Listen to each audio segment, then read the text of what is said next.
Hello, my friends, and your eyes do not deceive you. If you're watching on the video right now, I am not Dinesh D'Souza, who has gone some sort of experimental skin whitening treatment like Michael Jackson. No, my name is Kyle Seraphin, and I'm a former FBI agent and an FBI whistleblower. You may have seen me on the movie Police State. I sat next to Dinesh, and we exposed some of the criminal malfeasance that has been going on inside our weaponized federal government. Now, this week, I'm going to be taking the reins. Dinesh and Debbie have taken the time off. They're getting prepped for a big 2024. Many of you guys have that instinct too. 2024 is going to be pretty lit. And in anticipation of that, they're taking a deep breath, stepping away, and they've given me the reins. So look forward to an excellent week where we're going to be talking to people who've experienced weaponized government and who are exposing weaponized government. You can look forward to today's show with Matt Taibbi. He's one of the founding journalists that went in and got after the Twitter files, which was one of the first seams kind of ripped open for us to see what's going on underneath the censorship apparatus and what does weaponized federal government really mean. You can follow my podcast on Rumble at rumble.com/Kyle Seraphin. And you can also find us on the audio platforms by just searching my name, Kyle Seraphin. You've probably seen me with Dinesh on some of the other shows. You may have seen me on Dan Bongino's podcast. This one we're going to do all week. So stick around for all 4 episodes and let's take a look at what the police state uses and who the police state targets. This is the Dinesh D'Souza Show.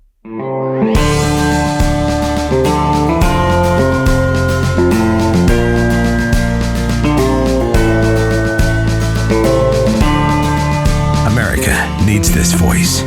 The times are crazy. In a time of confusion, division, and lies, we need a brave voice of reason, understanding, and truth. This is the Dinesh D'Souza Podcast. Folks, as promised, we're going to be bringing on Matt Taibbi, who is an independent journalist who helped expose the Twitter files. Now, the more I travel around the country, the more I realize that even though I live and eat and breathe all of the garbage that is weaponized government, it's not necessarily the thing that all of you wake up and think about. You have other important things to do, like go to work and make a living and maybe make your kids dinner. Maybe you're still cleaning up after the holidays. So today we're going to give you a little taste of something that is absolutely terrifying. There's almost no other way to say it. The Twitter files were one of the first looks at the mechanized apparatus sitting behind the curtain that the federal government was used to censor and change election outcomes and public opinion. This kind of goes back to what happened in November of 2022. So we're now 1 year away. We're looking back in retrospective, and we're seeing a couple of crazy things happen. Number one, Elon Musk, the world's richest man, put billions of his own dollars, over $40 billion, to buy a platform that seemed like it was losing money. That platform he envisioned as being the town hall and the public square for people to come out and have active and reasonable discourse. But like so many conservatives experienced, and I think Elon Musk saw the Babylon Bee, a conservative satire site, experienced, the throttling and the way that data was being manipulated in real time and the way that it was actually being used to change the opinion of our public concerned him. And so he got involved. On November the 28th of 2022, he actually finalized the purchase of this. He bought Twitter. And then he did something that nobody does. He said, here's my brand new toy. Here's my brand new car. I'm going to throw the keys to a couple of investigative journalists and see if they can ride the tires off this thing. And they did. He let them in behind the curtain, probably against the advice of many attorneys, which we're going to find out of exactly what that looked like from one of the men who did it. And they just started digging. He said, your gumshoes, your blue collar type, original OG investigative journalist, you want to go find the story. I'm going to give you the biggest story in this country right now. And I'm going to let you look. Now, nobody else is doing this, by the way. The reason the Twitter files are so interesting is because they're unique. You didn't see the Google files and you didn't see the YouTube files or anyone else saying, hey, you know what? Why don't you just come into our house? We're going to go step outside on the porch and see what kind of things you could do. That's actually what the federal government does. That's what my job used to be as a federal agent. We take you outside and then we go look through all your stuff and we find out what crimes you've committed. But Elon Musk took this bold step because, number one, he bought all the liabilities of it, but he also wanted to clean his house. And the second thing is that he was trying to live up to the principles. I think we can agree on that. Whether you like Elon Musk, whether you think he's the savior of humanity, or whether you think he's sitting out there and ready to put an implant in all of your brains, which obviously is one of the technologies he's working on. Regardless of how you feel about the man, the contribution of $44 billion to even the lip service of free speech, and Twitter has its problems, no doubt about it. They've been describing it as a layer cake or a tiramisu where the layers kind of bleed between each other and the code is apparently disastrous, but he was able to clean house, get rid of an incredible amount of people from the staff, and they're slowly making it a bigger and bigger free speech platform. Now, those of us who have been on the growth end of things, because I actually only joined Twitter just before Elon Musk bought it. So I've experienced growth that many conservatives never get to see. It takes them years and years to build a platform. I've got over 100,000 followers on there, and I've only been doing this for a year. And for what it's worth, I hate social media. I don't even want to be on social media. It's one of those necessary evils if you're going to go out there. I use it literally to keep the FBI from knocking down my door because they know that I'll live stream it, and there's a power in this sort of thing. But the fact that the man went out there and opened his dirty laundry drawer and let people that he didn't know, and you'll hear about this in just a second, like he didn't even know these people. It's not like he had a long personal relationship with them and they had all these shackles. They opened it up much to the chagrin of the attorneys. And what we also found out was that the embedded number of people who we will call deep state operatives or administrative state operatives is shocking. It's actually quite incredible. There are so many people that have come out of either the CIA, the NSA, and the FBI to go and take up jobs in all of these data companies. You think that the product is social media so you could share information. In reality, how are they making money? They're making money by selling off your data, your behaviors, and targeting you with ads, which isn't necessarily a bad deal. Nobody should be scared of that. But the idea that all of that data is housed somewhere, it is disconcerting that the people that are inside of our federal government, the intelligence services, that spend all of their time dealing in information and data, have found the biggest depositories that actually make the federal government blush with how efficient and capable they are of grabbing it. It's worth noting that when you hear people talk about the information industrial complex or the censorship industrial complex, we're talking about actors within the administrative state who work in the intelligence community that are used to using data for power. Every single industrial complex uses something for power, whether it be military might or financial needs, or in this case, data. When they have this and they're using this kind of thing for power, it should scare the living hell out of you. And we're going to bring on somebody who was the first man behind the curtain to kind of look into it and have him explain to us not only what he discovered, but where he's seen this type of power and this kind of abuse before. And I think you guys are really going to enjoy this. It's the second day of Christmas. Yeah, that's right. It was first the partridge in a pear tree. Now we're on to two turtle doves. What's better than two turtle doves? How about the gift of feeling good again? Here's an idea. Try Relief Factor. It's the gift that helps people relieve pain and feel good once again. Seems pretty straightforward. Relief Factor is a daily supplement that helps your body fight back against pain. 100% drug-free. Relief Factor was developed by doctors searching for an alternative to pain medication. Relief Factor uses a unique formula of natural ingredients like turmeric and omega-3s, like my wife's always trying to sneak into my smoothies, to help reduce or eliminate everyday aches and pains that you might be experiencing. Whether it's neck, back, joint, muscle pain, Relief Factor can help you feel better. And unlike pills that simply mask your pain for a short period of time, Relief Factor helps support your body's natural response to inflammation. So you'll feel better all day, every day. See how Relief Factor can help you with their 3-week quick start program. It's under $20, only $19.95, and it comes with a Relief Factor Feel Better or your money back guarantee. So why not give it a try? ReliefFactor.com, there's 2 F's in there, or call 1-800-4-RELIEF. That's 1-800-4-RELIEF. When you feel the difference, you know it works. So we're joined by Matt Taibbi, a so-called journalist, according to members of Congress who are not necessarily that friendly, although theoretically would be part of the same party that he grew up in. I wanted to talk to him about the Twitter files today. You guys, we're going to have, some of you may not even know the work that he's been doing, which is so important over at Racket, his independent organization. And I just want to welcome you. Thanks for joining me, man. Thanks for having me, Kyle. And thanks for all your advice in the last year, too. Kind of on the sly, kind of keeping that on the DL, trying not to tell people about that, but we'll keep doing it. Let's talk about who you are as a person. You were called a so-called journalist, but you're an award-winning journalist, and you've been doing this for quite a long time. Can you kind of give people just kind of the bullet points of your career and why they might know your name? Sure. So my father, Mike Taibbi, was a journalist for 50 years. He worked primarily in Boston. Then he moved to New York, was a local TV reporter there. Then worked for NBC Dateline for many years. So I grew up in the journalism business. He started when he was 18. He had me when I was 2. So when he just 2 years later. So I grew up in newsrooms. Didn't want to go into journalism, but I had no other skills. So I ended up there anyway. Spent the first part of my career in the former Soviet Union. Was there for almost 12 years, where I had my own newspaper there. Then came back, worked for Rolling Stone for 15 years. Spent a lot of that time covering finance after the 2008 crash. And now most recently, I think I've been spending most of my last 2 or 3 years on this digital censorship issue, which culminates in the Twitter files. Perfect. And so we saw that Elon Musk bought Twitter in late November of last year, and we are now 1 year out from him giving you some kind of groundbreaking access.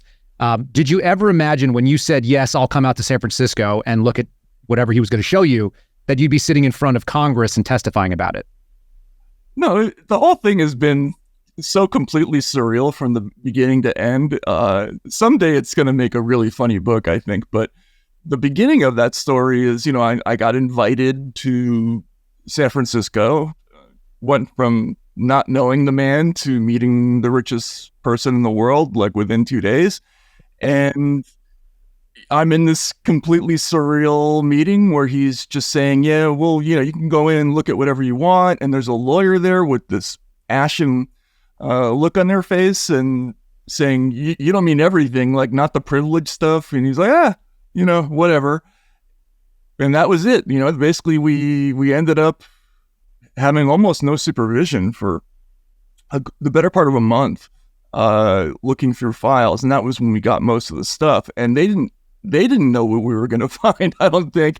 And we had no idea either. And it was really bizarre. You talk about the risk that is, that Elon sort of just assumed by letting you guys free to look through his dirty laundry.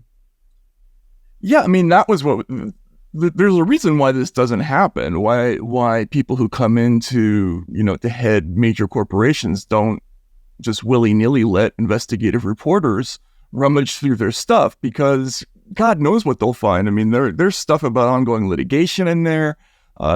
There's all kinds of things that if we had decided to pursue it and air out some of this dirty laundry, there was liability that might have been there. People might have filed all kinds of lawsuits. He sort of just trusted that we were going to look in a direction that wasn't that. And even so, I think they might have ended up in some trouble anyway because of the stuff we published. So it's a 1 in a billion thing.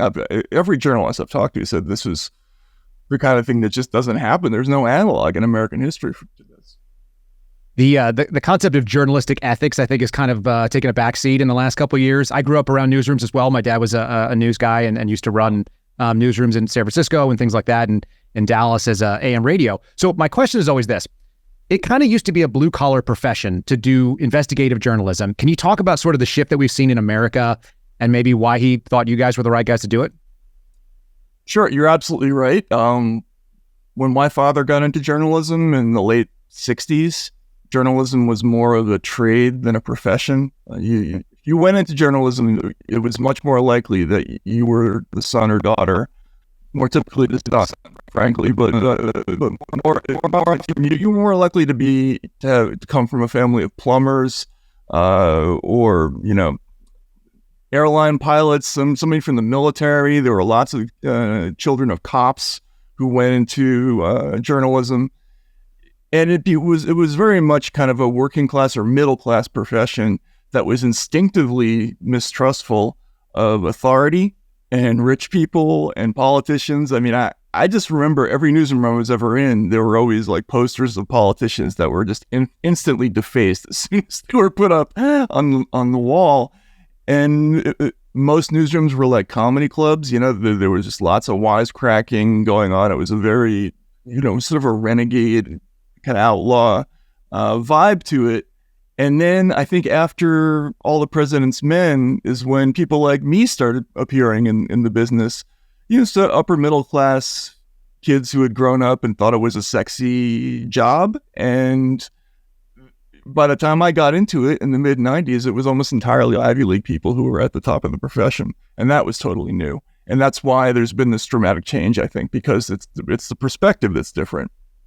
The people who are in journalism now, they're the same people socially as the people they're supposed to be covering. And that was never true before, but it is true now. You're a pretty secular guy. Is that accurate? You're not a religious person? Yeah, not anymore. I grew up Catholic, but no. Fair enough. When I look at the way that it's done right now, it's almost like the people coming out of journalism school, which they will call J school, which even has its own kind of thing, right? It's almost like a seminary where people are stepping into a priesthood. And my father talks about this, having seen that transition, saying, now they're kind of like anointed. And it's like, oh, ominous dominus, go out there and practice journalism. And what you say can be the arbiter of truth. Do you think there's any kind of weight to that? Yeah, absolutely. I think there's very much this sort of belief in a credentialing process. Mm-hmm. The people who are in the business now, most old school journalists would tell you, you don't need to go to J school. This job isn't about that. You can learn the whole thing in 3 days. It's just about asking questions. And, you have to have some kind of communication skills. You have to know how to write, but it's not that complicated. J school is really about the whole credentialing process. Do you have a degree from Columbia University? If you do have the degree from Columbia University, do you have professors who are going to recommend you get the right internship at the right organization? My father always told me, don't bother with journalism school. So I didn't. I worked demolition, waited tables, saved some money, and went to Russia and just started doing the job and selling articles, which I think is a much easier way to do it. But now it's very much like a priesthood, and it's unfortunate because we can get into this too, but I saw the way that behavior manifested itself very specifically on the campaign trail, which is the first big assignment I had in the States when I came back. So, they believe they have the right to decide for people all kinds of things that are really important. That seems to be kind of that enforcing an orthodoxy, and we're seeing it in the intelligence community too. So, that's my background. That's what I got to see, is that people who have studied together tend to think the same way. They tend to kind of move along that route. And so we've seen journalists do the same thing, where not only are they arbiters, but they all kind of have lockstep. How does that compare when you look at what's going on today with the sort of maybe non-state media, but they seem to be very state supporting, and what you saw when you were in Russia? How does that, do you see sort of that commonality?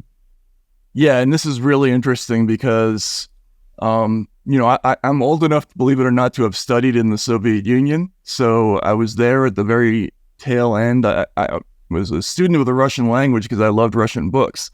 So I wanted to learn Russian. When I got there, I noticed this really bizarre phenomenon, which was that Russia, as a society, it was a state that had laws, but nobody paid attention to the laws because they were totally meaningless. They gave you all kinds of rights in the Constitution, but you couldn't exercise them. So the whole concept of how people lived is they abided by unwritten rules, and in every conceivable interaction, you were constantly doing these calculations. Can I say this thing to this person? Am I allowed to let this person know that I have dollars, which is illegal? Is this a person who is allowed to wear black market clothes in public, like a party member? Or is it a person who's going to get arrested for doing that? I mean, it was like this two-tiered kind of society. And in the Soviet era, journalists were in that upper tier. They were allowed to be rule breakers and jerks who had special accommodations, like they had a club that had very nice food that other people couldn't get, but they had to lie constantly. Like the job was totally meaningless. You were writing these idiotic articles all the time, but they were a club. What's so interesting is that as soon as the Soviet Union collapsed, Russia produced unbelievable investigative journalism for about 10 years before Putin locked it down. But it was all kept behind closed doors in the Soviet period. And there are a lot of parallels, I think, to the current situation where, the Washington Post and the New York Times, their reporters may as well be partners of state agencies, the FBI, the CIA. They act like they're basically on the same team, which is totally opposite to what the mission is. One would think that. Yeah, I want to get deeper into that right after the break. We're going to talk about that. We're talking to Matt Taibbi, who is an independent journalist, and he runs Racket, which is an outstanding Substack you guys should check out. I've been privy to a subscription for the last year, and there's outstanding stuff on there. So we'll get back to that right after the break here. Folks, if you watch this podcast, if you watch the Dinesh D'Souza show, you know that Debbie and Dinesh had a New Year's resolution to lose weight, and thankfully, PhD weight loss came to the rescue. Debbie has already lost 24 pounds. Dinesh lost 27. Now they're just both on the maintenance program. I saw them in Houston when we shot Police State. They both look fantastic, and they're both slowly shrinking out of their clothes, which is probably very expensive on the wardrobe end. The program is based on science and nutrition. There's no injections, there's no pills, no hours in the gym, especially if you're really busy. That's helpful. No severe calorie restrictions, just good, sound, scientifically proven nutrition. It's so simple. They make it easy by providing 80% of your food at no cost, and then they tell you what and when to eat. And guess what? You could do without being hungry. The founder, Dr. Ashley Lucas, has her PhD in chronic disease and sports nutrition, and she's a registered dietitian.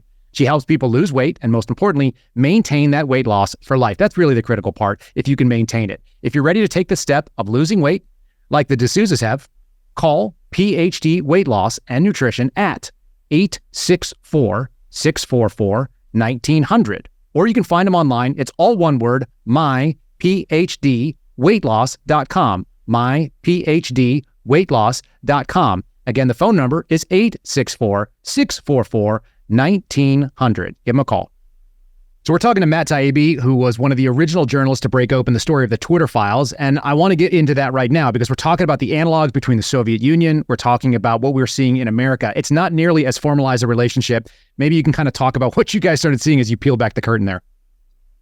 Yeah, so when we went into the Twitter files, we were thinking maybe we might find like a couple of letters about something like the Hunter Biden laptop story from some organization like the FBI. We actually didn't find anything about that story, which was direct. But then we started to see emails that said things like flagged by FBI, flagged by DHS, flagged by HHS, flagged by Treasury. And they were all about, this was all during the period running up to the election. And we started to find, hundreds of these emails. Sometimes they would be attached to Excel spreadsheets that had thousands or hundreds or thousands of account names on them. And they would come with a sort of form letter, piece of text on them that would say, we think that these accounts may violate your terms of service. You may, at your own discretion, choose to take action. And we subsequently found out that there was a regular system of meetings between all the biggest tech companies and the FBI, DHS, the Office of Director of National Intelligence, and a formalized system of funneling these flag notices that came from internally in the states that went through DHS, federal claims went through the FBI. They had a whole bureaucracy of content flagging that we discovered. It took us about 3 or 4 weeks to figure it out, but it was all there. It was mind-blowing. What was that sort of emotional feeling? Because you go in expecting maybe we'll find something, and you didn't find something. It's like someone digging into a little piece of dirt and then opening up a hole, and underneath it is a cavern. You had an entire sort of apparatus that was available, and it was all available to you. What was that sensation, that emotion like? It's amazing. As a journalist, if you work 30 years or 35 years, you might once or twice in your career get a real rush of like, wow, I'm really onto something.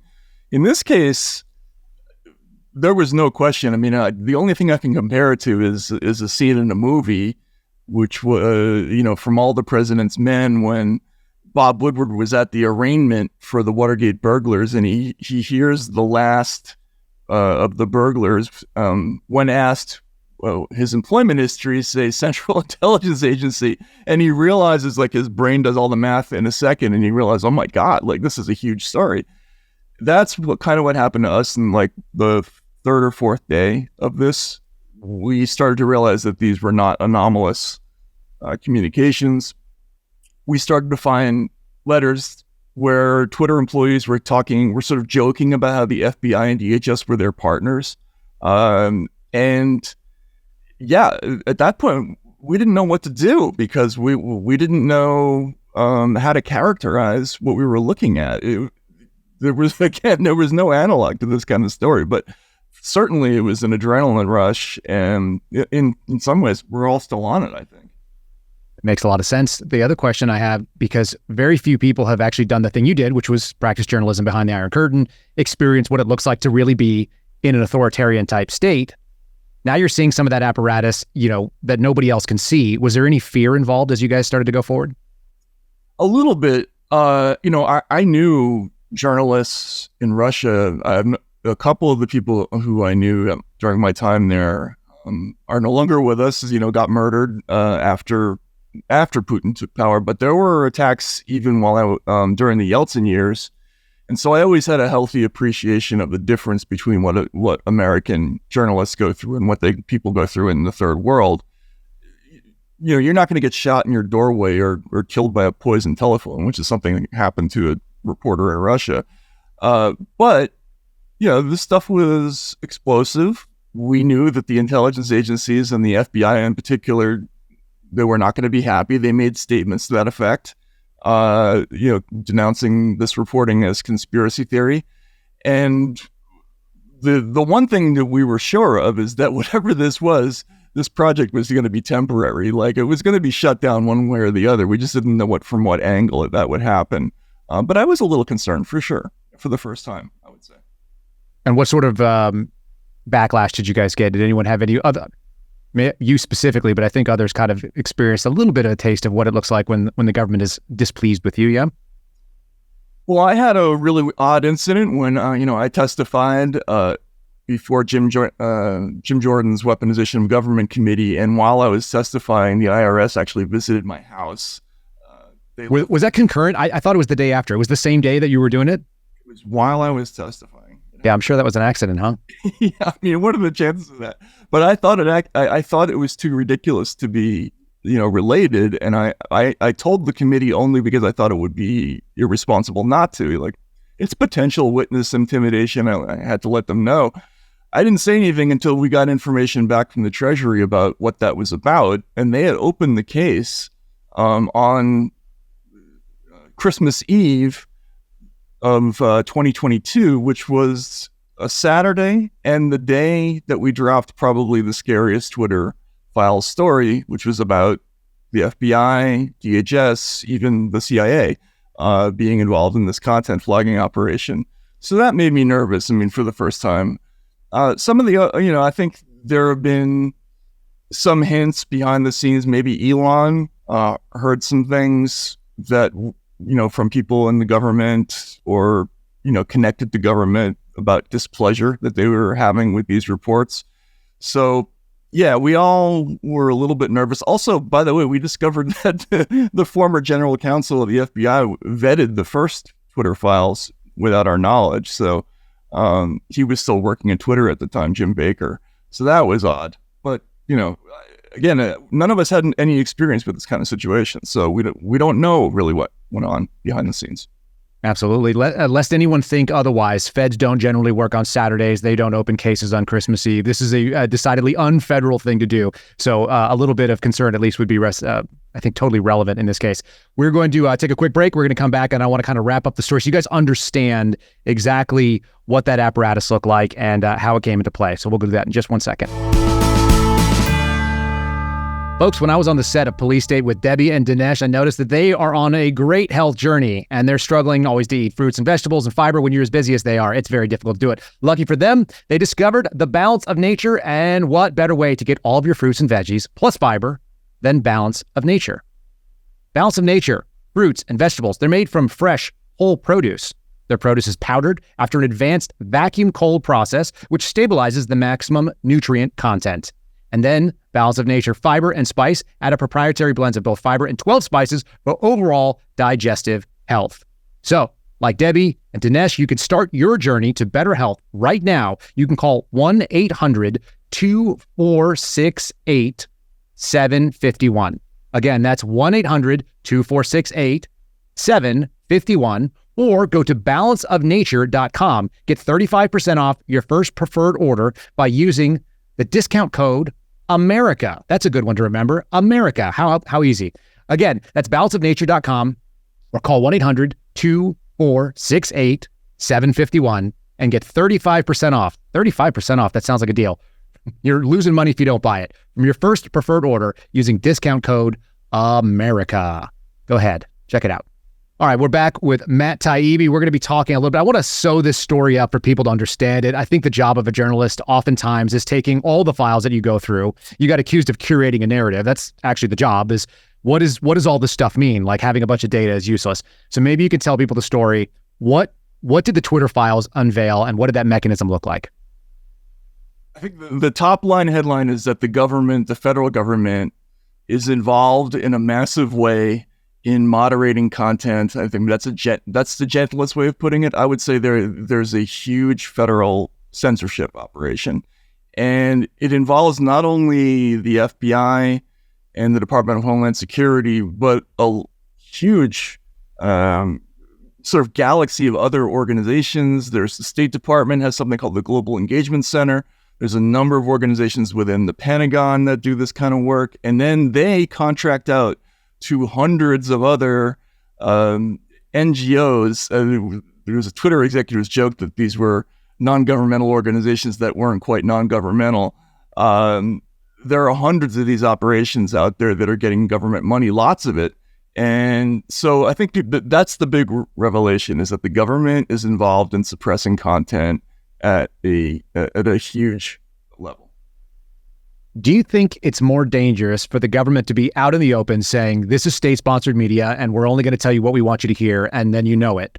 Or is it more dangerous the way that we have it right now, where you talk about non-governmental agencies that are government-funded? They tend to be pretty government-y then. Is that a more dangerous sort of setup, you think? Oh, I think it's infinitely more dangerous, the situation that we have now. When I lived in the Soviet Union, nobody read newspapers and believed them. I mean, they used them to do stuff like, fill their jackets for extra lining when it got really cold, to line the bottoms of bird cages and things like that. But nobody read the papers believing the stuff that was in there. The problem with the current situation is that we have this enormously manipulated version of reality that a lot of people don't know has been altered in this enormous way. And it involves not only removing things, but dialing them down. So there are people who think certain ideas are totally unpopular, where the reverse might be true. Other things might be actually very unpopular, but everybody sees those tweets anyway, or those posts, because they're amplified. So it's a distortion of reality at a fundamental level. I think the Soviets would have dropped to their knees in gratitude to have tools like this, and not be able for the public to not be able to detect it is a key element of the whole thing. If I'm gathering this correctly, it sounds like people have an impression that the algorithms are basically fundamentally fair, and they're just going to serve up information as it is organically interesting to them and to the public. So if it's a high viewed tweet, that must mean that a lot of people are interested in it. But being able to curate that on the back end, that's the magic, is kind of what you're saying, is that they're boosting the people and the signals they want, and they're turning down the signals that might otherwise, to give people a false view of reality. Yeah, they use algorithms that are, oddly enough, similar, from what I was told, to the algorithms that they use to decide which people to drone overseas. So you have point scoring systems. Overseas, if it's a military-age male walking outside, has 4 telephone numbers with the wrong people in his contact list, and is carrying something that looks like it might be a weapon, that might put you over the edge if you count up all those points. Well, what happens online is, person follows the wrong account, once retweeted RT, retweeted a Trump account about this or that, was deemed to have once said something that some organization said was incorrect. Suddenly they're de-amplified, but actually they might have no connection to any foreign government, or even be incorrect. We found scientists from Stanford and Harvard who had published peer-reviewed studies who had been de-amplified just because the government disagreed with their opinions about government policy. So yeah, that's exactly as you describe, and it's very dangerous, I think. So we're on Dinesh D'Souza's podcast, and he recently came out with a movie called Police State, which I was a part of. And I think it's been sort of cast as a right-wing narrative, a right-wing issue. Do you see government censorship and sort of the apparatus that allows a lot of these sort of weaponized pieces of government to be a left or right issue at all? But it's certainly not a right-wing issue. I mean, this is part of the ongoing mystery for me. I mean, I grew up voting Democratic my whole life. I gave to the ACLU my whole life. I was raised to believe that free speech was a fundamental issue for American liberalism. Like this was the line you could never cross. Think about the Parents Music Resource Center, NWA, Robert Mapplethorpe, Jerry Falwell, all those things. This was the line you could never cross. And as recently as the Bush years, it was the animating issue. Civil liberties was for people on the left, that and being opposed to war. So suddenly, after Trump got elected, this issue codes as a right-wing issue in media. And the Washington Post actually called me conservative journalist Matt Taibbi before silently editing it a few hours later, because it's the propaganda mechanism that they're using to dismiss this issue. It's not a right-wing issue. It's an American issue. The First Amendment is first for a reason. It's the core principle of our society, and they're violating it on a huge scale, and they're trying to get away with it by, calling it a fringe right-wing issue. If you could measure your surprise finding what you found in the Twitter files versus the way that it was received by the political left and people that have sort of bought that narrative, which one is more surprising as far as categorization? Wow, it's pretty close. The shock of finding the stuff was pretty intense, but the ongoing inability of people to register what it is that the story is about, or their refusal to even consider some of the evidence, that actually has been a little bit more surprising. I mean, we've seen a lot of this in the Trump years, with stories like Russiagate, where even very experienced reporters just had a really hard time grappling with the fact that there was nothing there. But this is a worse thing, and there's nobody left in the Democratic Party who cares about this issue anymore. So that has been a shock and a disappointment for sure. It seems like you and some of your partners doing the Twitter files are kind of in this politically homeless space where you're sort of ideologically on the liberal side of things. You lean center leftish at the very minimum, and that you feel free speech is worth fighting for. And then you're being shunned by the parties and sort of the political groups that would otherwise be your natural allies, one would think. It's weird for me. Like, I grew up and I can't believe that we're dealing with this. Where does this country go from this weird tribal situation? Do you see any kind of analogs in history that we can look at and say this is how it's going to work out? No, I mean, in the American context, I can't think of anything. I mean, it's a little bit like the Red Scare years, I would say, where they're really using a technique where it's just in-group, out-group. So, there was a famous sort of Nazi jurist named Carl Schmitt, who was actually influential with some of the war on terror neoconservative types. And his whole idea was this friend-enemy distinction, that it was more important to categorize people in terms of whether they were hostile to the state or not in an emergency, as opposed to left, right, or anything else. And I think that's where we are. We're in this kind of friend and foe place where people like you and me are just sort of thrown together in one group, and people who are still, technically allowed to, be part of the mainstream conversation, they're terrified to take one step out, to dip a toe in the lake of unorthodoxy, because they don't want to end up on the outside. And that's where we are now, I think. I just don't know how to fix it. That's the problem. I'm curious to know what you think, because, even stuff like the issues that you've talked about before, with the FBI, this idea of, sort of ongoing investigations without predicate. This used to be, like, not that long ago, a very serious concern on the left, and we hear nothing about it now.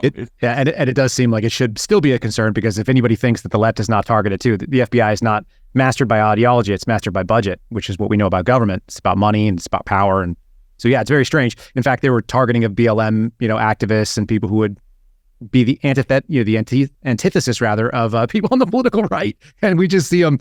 Yeah, they've just been swept under the rug, and they're like, wow, those are just casualties of it. So it's very strange to see it. Also interesting, you mentioned the Red Scare. The FBI got a guy at one point in time too. It doesn't matter whether you go back to Palmer raids or any time. It always turns out that government weaponized against the citizenship, particularly in the speech realm, is super weird. So, well, it's not exactly heartening that neither of us have a good answer of it, but it does seem like self-censorship is the enemy. That was what you saw in the Soviet Union, from what I'm hearing. And so maybe just the continuing speaking, where can people, because we could do this for probably 10 or 12 hours, you and me, and if we need some beers and we could keep going, but where can people find more of the work? We talked about the Substack. Maybe you plug it for them and let people know where to follow you and sign up. Sure. I'm at www.racket.news. The other Twitter Files reporters, there's Barry Weiss at thefreepress.com. And Michael Schellenberger is at a site called Public on Substack. We were the three who were there. Lee Fong was another one. He has his own site on Substack as well. And we're all kind of doing the same stuff. So, come check out, any of those sites at any time. And Kyle, thanks for having me on. I really appreciate it. No, I enjoyed it. People put your toe in the water and, maybe get yourself on a watch list. It's always fun. That's what I've started calling people that watch whatever I'm doing. Matt, you're the best. Thanks for joining us. And I look forward to hearing more what you got coming up in 2024. Absolutely. See you soon, Kyle. Thanks, bud. Folks, as you know, Mike Lindell, who is no friend to the FBI, it turns out, just like me, has a passion to help everyone to get the best sleep of your life. He didn't just simply start by creating the best pillow. He actually created the Giza Dream Sheets, a bed sheet that look and feel great, means that an even better night's sleep, which is critical, especially if you're on a busy schedule like me. I'm lucky to get any sleep. I've got a new baby, folks. I'll just tell you what it is. Mike found the world's best cotton. It's called Giza. It's an ultra soft and breathable, but extremely durable cotton. His Giza Dream Sheets come with a 60-day money-back guarantee and a 10-year warranty. I know people that have actually tried out the Send It Back, and they've actually got it. Mike is a great guy for this sort of thing. The Giza Dream Sheets come in a variety of colors and sizes. Mike's incredible deals will be the sale of the year. For a limited time, you'll receive 50% off the Giza Dream Sheets, and you'll receive a set for as low as $29.98. They're almost giving them away. Go to mypillow.com and use promo code Dinesh, that's DINESH, or call 1-800-876-0227, and you'll get huge discounts on all the MyPillow bedding products. Again, mypillow.com, promo code Dinesh. All right, folks, I hope you enjoyed that as much as I did. I could sit and talk to Matt Taibbi for hours. And like I said, I probably would need a beer or coffee, one of the two, or maybe both, and we could just keep doing that. I want to give you guys a little sense of what's going on in the world and maybe where the light and dark, we're in a battle right now. A lot of times we could see it as a spiritual battle. And that spiritual battle has ups and downs, like many. There are a couple of them that have come out in the last couple of days. And as we unplugged from the news cycle and spent time with our families and were able to take a deep breath and hopefully understand the meaning for this Christmas season, I want to share with you a couple of threats that have been out there that we've been aware of, and maybe some points of light as well. So the light and the dark, which is really what the season is about. In fact, the reason that we chose this particular time of year to celebrate Christmas is the winter solstice. It actually fits on a pagan holiday where they talk about the light starting to win over the dark. And so that's a good place to kind of end today on the second day of Christmas. For those of you who keep track of it, there are 12 of them on purpose. It goes all the way up to the gift of the Magi showing up. So let's talk about a few things. Number one, there was a significant terrorist warning that was going out across Europe that Catholic churches and traditional houses of Christian worship were going to be targeted by Islamic fundamentalists and extremists who were going to destroy or interrupt services. And the good news is that didn't happen. So that's part one. There's a threat that continues to do. And the way that terrorists actually move the needle is by getting people to act in a certain way based on either threats or actions. And the threats didn't stop people from going to mass and from going to celebrate the Christmas season the way they're supposed to. And it also didn't stop people from gathering and having their holidays the way you'd expect. So that's a good point of light where we look at it. And there's several of these that are going on. Now, there's a couple of bad things as well, because what we saw was tremendous amounts of unrest in the city of New York. This was happening in some other big urban areas where we see continuous pro-Hamas, pro-Palestine type organizations. People are going out there, they're getting arrested, they're fighting with police officers, they're trying to tilt the meaning of it. This is the other thing we see the progressive left do over and over again, is co-opt symbols They learned it from the best, folks. If you don't know this, if you go back into the history of the Catholic Church and even broadly the Christian missionaries, they've always used symbols that made sense to people on the ground, and they've used it to put their message forward. It turns out to be a very effective way of sort of lining up the way that people's their frameworks for viewing the world. And so when we see them walking around through New York and they've got a Madonna, the Virgin Mary, and a baby, and they've got a Palestinian flag draped over on it, it's pretty heavy-handed for those of us who are paying attention that this is what propaganda really looks like. But there are these things going on. But it's not all bad news because, like I said, the threat of terrorism didn't materialize itself.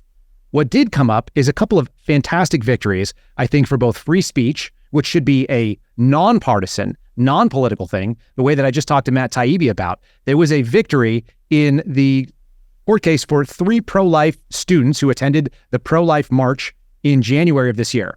And then they went afterwards to the National Archives Museum. And as they walked around through the National Archives Museum, they took pictures in front of things like the Constitution. They were wearing pro-life shirts and pins and hats. And they were told that they had to either cover them up or take them off by security guards who are known as police officers. They're special police jurisdictions in Washington, D.C. They were told to take them off because those were considered offensive by the guards, not by policy. And the scariest thing is that if you're going to censor any type of speech, then all speech is on the docket. And this is really what we were just talking to Matt about. It isn't a left or a right issue. It's an issue of either you can express yourself and the best ideas win, or the government comes in and tries to pick winners and losers. That's what the Twitter files was about. Manipulating the narrative, picking winners and losers. And so the upside is that the National Archives Museum just settled with these 3 students for not a lot of money, for $10,000, which is our money, by the way. It's our taxpayer dollars. We're paying. But what it also said was that they had to introduce new training for these otherwise political actors working under the federal government's auspices, and they have to abide by the standards of the First Amendment. And that actually is a win, because if we don't see these things happening, we don't know where they are. And so luckily, these individuals decided to push forward with a court case, which is not very much fun and usually costs a lot of money. And they probably didn't even break even with the $10,000 if we're being honest. And yet, it's a win for free speech, because whether you have a pro-abortion or a pro-life shirt on, if you walk through things that we all pay for on the National Mall, whether it be the Smithsonian or the National Archives or anywhere else, even through the halls of Congress, there's no government agency that should be coming in and trying to push you on that. There's also another victory that happened in a court case against Pornhub. Now, Pornhub is been under fire. Members of Project Veritas have stepped forward, and they have actually formed a new group outside of James O'Keefe's purview, and they are doing investigative journalism showing that a lot of it involves child pornography, which means that these companies are profiting from one of the most evil things that can happen. And the good news is that a judge in Alabama just certified them as a class and said that a class of people, which means you can spread the cost and you can spread the proceeds and you can also spread the pattern of facts to a multitude of victims, they've just been certified. It's the first hurdle in being able to hold people who are doing evil accountable. And so luckily, in this season of light versus dark, we're seeing that there is, in fact, movement, even in our federal court system, which many of us are looking at and saying, is there any justice, whether it be for J6ers, whether it be because of the mechanized apparatus of the police state working from the enforcement end, my old girlfriend, the FBI, who I always liken to kind of a psycho ex-girlfriend. She just kind of burned all my stuff in the front yard and threw me out. But when we look at these critters that are out there operating, they're not all victorious. And so there are still people pushing back. Some of the system still works. That's why we don't advocate abandoning the American principles. The key is to fight for them, and to fight for them in a peaceful and organized way, and say, we also have to highlight the good news. Because if you did nothing but bad news, you could literally just sit and stew and never want to leave your home. And that's not what this season is about either.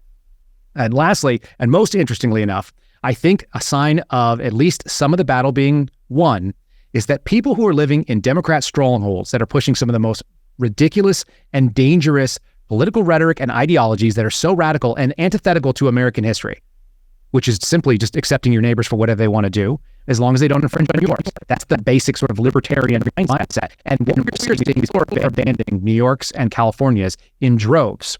They're leaving. Newsweek just reported that populations in those big states are decreasing, and they are going to red areas, not because they even necessarily agree with what's going on in the red area politics, but they know that they could be left alone to either worship or not worship as they so choose, to speak whether it's favored or not favored speech, because a government that doesn't weigh in on it is preferable to a government that's trying to pick winners and losers. So we're seeing this trend happening right now in real time. We're probably halftime in this ugly game, which is why 2024 is going to be such an interesting year to watch, both as a political commentator and as someone who's experiencing it. So don't pull your head out of the game right now. We're just about to get started. I look forward to seeing you guys all for the rest of this week as we talk about some of this weaponized government. If you don't know, you can't be forearmed.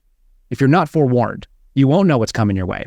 And that's the reason why the movie Police State was so important. It's the reason why a lot of these voices you're going to be hearing, we're going to be talking to conservative journalist Tracy Beans, who is an independent, who's going to cover down on Missouri versus Biden. So you should look forward to that. We're going to be talking about the government using government apparatus to do sex trafficking. And we're going to bring in a couple whistleblowers to talk about that. We're going to talk about a journalist who was literally targeted, a violation of the First Amendment, I would think, but is now being targeted by the DOJ for his coverage of January 6th, simply interested in the truth. And he has a very nuanced take that if you think one side or the other was 100% right or wrong, I think you guys are going to want to stick around for that too. So enjoy us for the rest of this week. Again, you can follow me at Kyle Seraphin on all social medias. It's very straightforward, on True Social, on Instagram, and on Twitter, X, which I have a hard time calling X. And then lastly, you can find us at rumble.com/Kyle Seraphin. Folks, I'm looking forward to spending this week with you, and I hope you have a wonderful and blessed day and a Merry Christmas on the second day. This is the Dinesh D'Souza Show. Subscribe to the Dinesh D'Souza podcast on Apple, Google, and Spotify, or watch on Rumble, YouTube, and salemnow.com.